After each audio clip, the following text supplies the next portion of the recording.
From CBS News Bay Area, this is the Evening Edition. Well, thanks for joining us. I'm Brian Hackney. And I'm Andrea Nakano. We begin with a look across the Bay Area this evening. Wet weather has moved through our area, light showers, and it was pretty windy out there. Our meteorologist Darren Peck is joining us now. And Darren, I was actually a little bit surprised how windy it was. You told us about the rain and the wind, but I was surprised. It was a little gusty out there. Yeah, coming in from the North Bay as you were, we got about 25 to 30 mile an hour winds. No wind advisory with it. That's going to stay the same. If the wind surprised you today, don't be surprised over the next 2 days. It's going to stay just like Same that. kind of thing. Okay. But the intensity of the rain is where I think we need to put the focus, because that's going to pick up a little bit over the next 2 days. Take a look at the wide view on here. What I'm showing you is the last hour of radar, and you can see there are a few light showers on here now. We're really in a little bit of a break at this point in terms of how the rain's coming through. Watch what happens on the futurecast. I'm going to let this play forward on one time scale. This is the next 2 days. I know this is going kind of fast, but I just wanted you to see it this way to show you for the next 2 days. We've got to stay with the possibility of a chance for rain, and maybe even some of these coming in the form of brief downpours all the way through Monday and Tuesday. Here's another way to look at this and slow it down. Let's put it in the futurecast. Here comes the start. Now, this doesn't really get going until tomorrow. Here we are, 1 a.m., and now you've got some briefer downpours here moving through the North Bay. Remember that time frame. If this is how Monday starts, now we're just going to let it keep going. There's going to be plenty of time over these 2 days when you're not getting rained on.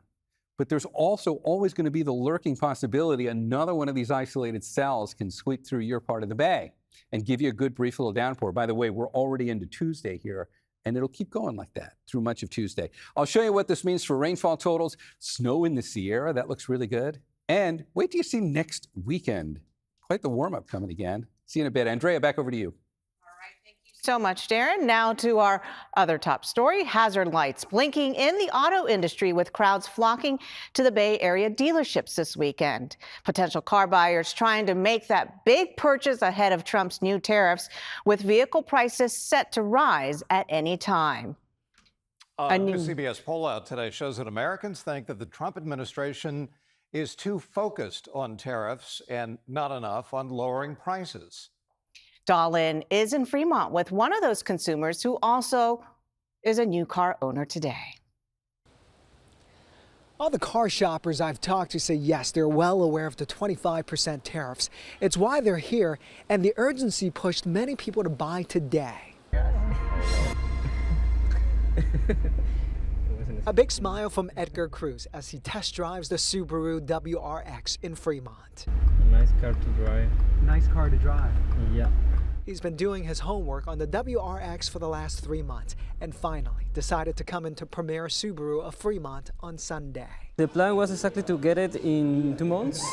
2 months. So yeah, because of the tariffs, I had to decide to get it. Today? Yeah, to get it today.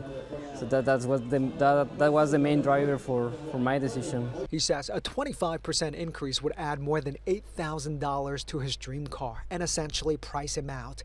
The WRX is made in Japan. The Trump administration's 25% tariffs on vehicles imported into the U.S. will go into effect on April 3rd. Parts shipped from foreign countries will also face a 25% import tax no later than May 3rd. They might be shopping for a few months, you know, and those timelines kind of been sped up a little bit because they want to make sure they can get it while the deals are there. It kind of creates a little bit of urgency. Auto industry experts say every make will be affected by the tariffs. The National Highway Traffic Safety Administration reports even Ford and GM have cars and parts that are imported from Mexico and Canada. The tariffs going into effect on Wednesday or Thursday, I think, motivated her a lot more when she found this car. In the Fremont Auto Mall area, car dealerships say the tariffs would not affect the existing inventory. Many lots saw extra foot traffic and more serious buyers this weekend. Shoppers say they don't want to pay more for a car. Very happy. This will be our second Subaru that we've owned. Edgar is also excited to go from a car shopper to a new owner. I'm already planning where I'm gonna take the car to, maybe to the mountains or to the beach. Industry experts say the tariffs will likely drive up used car prices as well. They say it's simple. It's about supply and demand.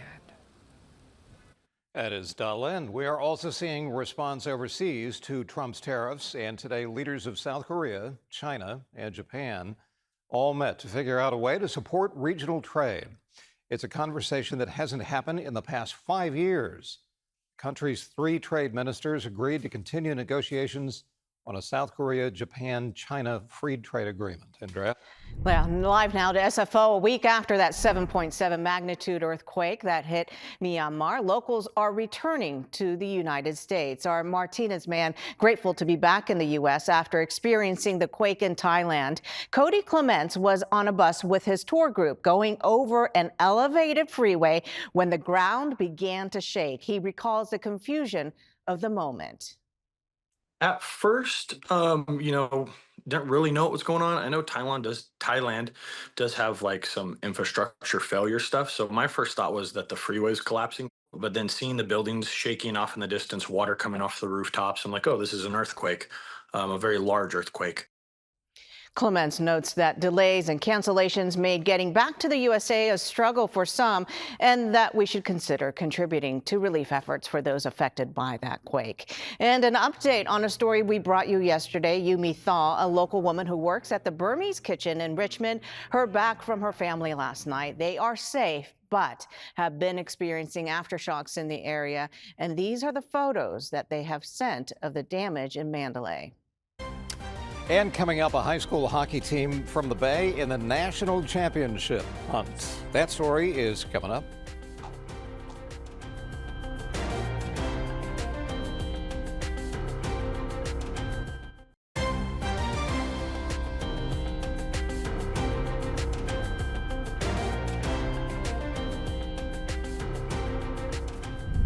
All right, let's get you ready for the next 2 days of rain, and it's going to be a little more intense at times than what we've had over the last few days. I want to explain why that is. First of all, this is the last hour.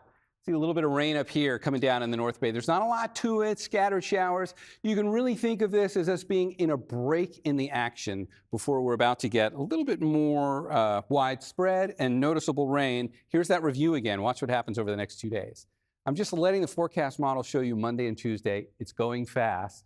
It's kind of difficult to pick out different time frames on here and see what we're looking at in terms of when the rain's coming through. So we're going to slow this down, and I'm going to show you this again with more detail. But this is what Monday and Tuesday are going to look like. Separate lines of rain coming through. It's going to stay fairly active. Just a quick little explanation on why the next 2 days are going to be like that. If we look right off the coast, high-resolution satellite, here we are. Look out here. All of this out here, this big spin, you've got your cold front there, but the area of low pressure sits right there. We're not done until that beautiful area of spinning perfection swings through the bay. There's a lot more energy in this. We could get isolated thunderstorms as that comes across. And that's why this is going to go for 2 days, because if we put that into the futurecast, watch that spin over Monday and Tuesday take its sweet time to work its way over Northern California. And as long as it's doing that, we've got a chance of rain. That's going to look like this. So here's the replay on it. We start that Monday morning. Now what you get on here are isolated cells where the intensity of the rain goes up. Get brief little downpours with that. But then you get into Monday afternoon, there's plenty of breaks of blue sky. Way more time when you're not getting rained on than when you are. But every once in a while, one of these cells will come through and you'll get a good brief little downpour. It'll get in and it'll get out. There's a good one on Monday late afternoon in the North Bay. Here comes another batch. Again, going into Tuesday now, isolated showers continuing. And then that final line should clear by the time we get into like Tuesday night late. And by Wednesday, we're done. There's your Wednesday, we finished. We'll put some rainfall totals on it. Not the best takeaway when you look at it this way, because the rainfall totals are not particularly big. It's like a ½ an inch of rain. But remember, if you get one of those isolated cells on you with that brief little downpour, you're going to get noticeably more rain than that. It's just going to come through in very localized areas. Let's put that in the 7-day forecast now. I'll show you how this will play out. We take a look across the warmer microclimates for the inland parts of the bay, because there's another story on here that stands out at the end of it. First of all, there's your rain for the next 2 days. 30-mile-an-hour breeze is going to make it feel cold because there's a wind chill factor on that for these next 2 days. But by Wednesday, we're done. And now look back here. Daytime highs next weekend will be climbing into the mid-70s. All right, that's the forecast for now. Guys, back to you. All right, thank you, Darren. 2 years after claiming the state title, one Golden State Elite Eagles team is heading back to the Nationals. John Ramos has the story.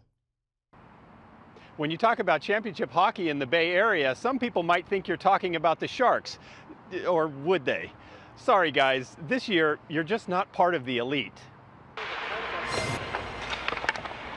Okay, ready? So we're here in San Francisco just gearing up for 18AA Nationals. For most of the players on the Golden State Elite, every game is an away game. Heck, for most of them, even the practices are away.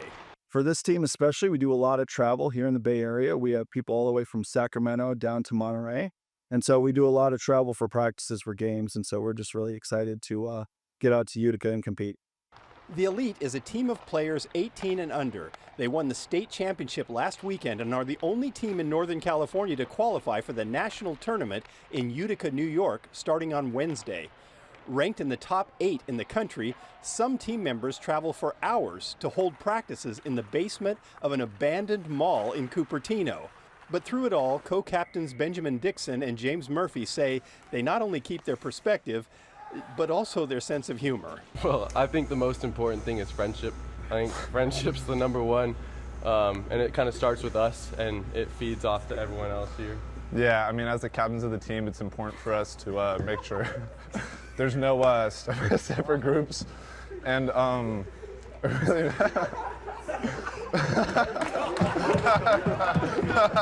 It's clear they enjoy themselves, but head coach Casey O'Sullivan says while the Eastern teams may have more resources, they all share the same passion for the game. We talk about having each other's back, both on ice and off the ice, and it's the most important thing you can have as a team. When one of the players goes down or one's having a bad game, all the rest of his teammates are there to pick them up. And that's a true testament to this team, is that together that they've been very successful, even through the ups and downs of everything. And goalie Tom Cale says it's nice to know the team is watching his back, as well as some really impressive shoulder pads. It's pretty easy to be a goalie on this team. You know, all the forwards, we block shots, we back check. The defense have been playing really well in front of us. Going into nationals, I know that I have to do my job to make their job easy for them, because I know they're going to make my job easy for me. But nothing will be easy about this trip. The coach says Eastern teams play a tougher, more physical style, and GS Elite is practicing to adapt to that. I'm just getting ready to play those harder and bigger teams. A lot of hitting today, a lot of physicality, just to prepare us for that type of hockey when we get to New York. The team heads out Monday night, all leaving from different airports near their homes. And while they may have to get used to hitting the other team, they know all about hitting the road.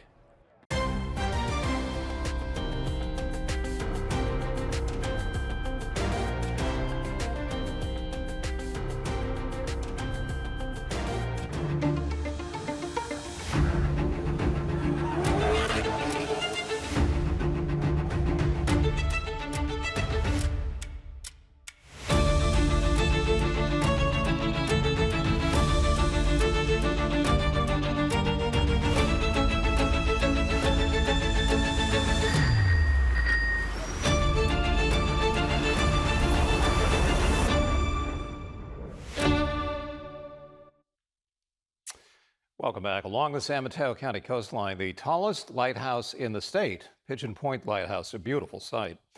And it's in the process of a major makeover. It has been for about a year. The lighthouse is south of Pescadero on Highway 1, first lit in 1872. But over time, as you can imagine, its structure started to rust and crumble, as you're about to see. Access to the lighthouse closed decades ago, and for the past year, contractors have been hard at work repairing it top to bottom.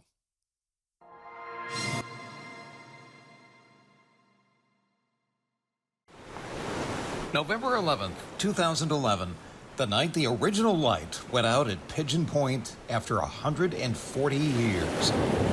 Battered by surf, strafed by fog, the lighthouse still looked great from a distance, but up close. Pretty much everything that you see here on the exterior that's black is cast iron, and it's all corroded. Julie Barrow is Special Projects Coordinator at the state park. You know, the work is going really well. Hey, we're the photographer, and Julie, we're gonna come right up there. James Pelletier oversees the $16 million rebuild, which had Pigeon Point all meshed up.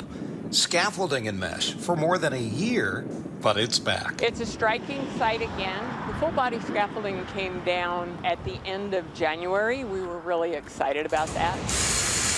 But the job's not over yet, with workmen hard at it up here. 10 stories above the crashing surf below. Hey, we're going to start heading in and start heading up, guys. And it's a long, daily, vertical commute. From the ground to the top is 149 steps. 136 of them are the cast iron steps that make up the spirals. It's a good 5-minute climb to the top. This is speeded up. And the views out the window on the way up. Wow, look at that. Pretty sweet office. The passageway becomes increasingly narrow with more steps ahead until we pop through the service room. There's nothing to service in the service room, but I'm sure it has a purpose. And finally, I see sunlight. Yes. We're up at the top in the lantern room, where the work here is Time-consuming. Found a lot more corrosion than what we had anticipated. So it's a lot of hand drilling and hand tapping. Tedious work. There's another year's worth of work to be done.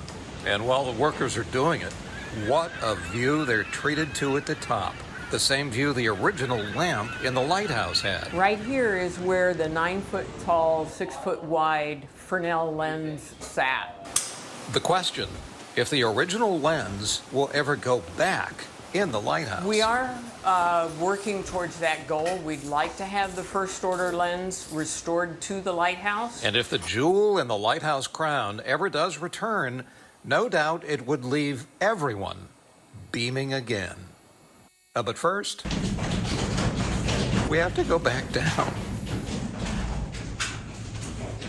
That's a long climb with the camera. They're hoping to wrap work in a little over a year, but they still don't know if the public will be allowed up. So we're going to have to wait and see. Andrea? All right. Thank you, Brian. The weekend is almost over, but there is still time to head to Serramonte and Daly City and visit the brand new Korean food complex. The Jagachi grocery store spans 75,000 square feet and includes a bakery, butcher, and seafood counter, as well as a restaurant led by a Michelin star chef. The new complex is open 7 days a week from 9 to 10 p.m. And that'll do it for us here at 5. We'll see you back here at 6 for an hour of news. Local news continues streaming on CBS News Bay Area.